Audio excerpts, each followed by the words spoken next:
The ExpertPower 48-volt 10 kilowatt hybrid solar inverter has the capacity to connect to up to 6 units in parallel. In this video, we will be going over how to configure 2, 3, 4, 5, and 6 units in parallel. In this demonstration, we will be using our EP48100 48-volt 100 amp-hour lithium-ion batteries as the primary power source of the inverters. AC and PV wiring should only be completed after all of your inverters are properly configured.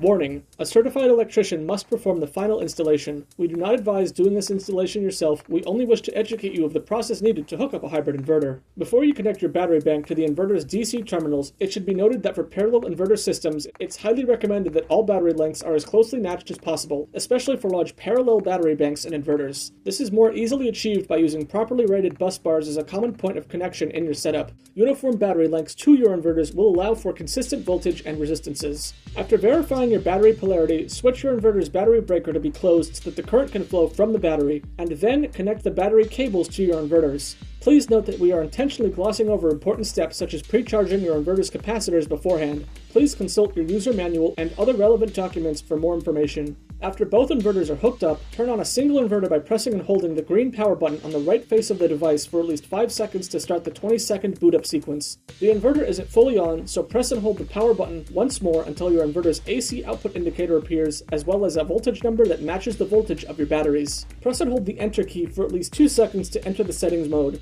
Use the down arrow key to navigate to program 32. Press the enter button and then the down arrow keys until you see the text that says PAL, or PAL, which will set your inverter to work in parallel. Press the escape button and then the circular arrow button to return to the main menu. There are 2 ways to turn off the inverter. The slow way is to hold the power button until the AC output indicator disappears, and then wait roughly 30 seconds for the machine to automatically shut down. If you'd like to try the faster method, try this. After holding the power button until the indicator disappears, simply switch the inverter breaker to open to cut the current. You'll see a fault that there is no battery connection, but this is fine, and the inverter will shut off safely in only a few seconds. When you're turning it back on, just remember to first switch the breaker closed again. Repeat the same steps for the second inverter in the sequence. Note: make sure only one inverter is on at a time when configuring the settings. So, to recap, turn on the inverter, hold the enter key to enter the settings, use the down arrow to navigate to program 32, press enter and then navigate to the PAL text, return to the main menu, and then shut off the inverter. If you're using more than 2 inverters in parallel, repeat the steps as shown for all inverters in the sequence. To connect the communication cables between batteries, we're going to daisy chain them together using the communication cables.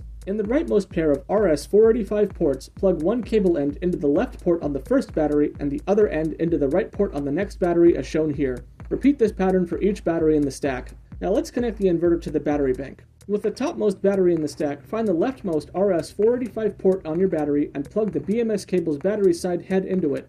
Over to the inverter. For parallel inverter setups, connect to the inverter you've set as the master unit. The master unit will have the HS text displayed on its screen when turned on. Take the inverter end of the BMS cable and connect it to the port as shown here. Now, with both inverters configured and completely turned off, we will connect the parallel communication cables and the current sharing wires to the respective ports. For your current sharing cables, make sure that your color sequence remains the same for all inverters. For example, if we wire the cables in inverter 1 as black, brown, gray, blue, then all other inverters in the sequence should also follow the same pattern of black, brown, gray, and blue. Failing to do so can result in a fault or cause damage to the device. For configurations of more than 2 inverters in parallel, here's a diagram for the communication connections for setups of 3, 4, 5, and 6 inverters. Double check your wiring to make sure that all current sharing and parallel communication cables are connected properly to their respective terminals. Finally, turn on the first inverter in the sequence. After it's fully booted up, you can move on to the second and third and so on. Generally, the first inverter that is turned on will be the master inverter as indicated by the M symbol on the screen, while the following inverters will become the slave inverters as shown by the S symbol. However, master and slave units can be randomly defined. Once all inverters are powered on without faults, completely shut down all inverters and then proceed to finish up your AC and PV wiring.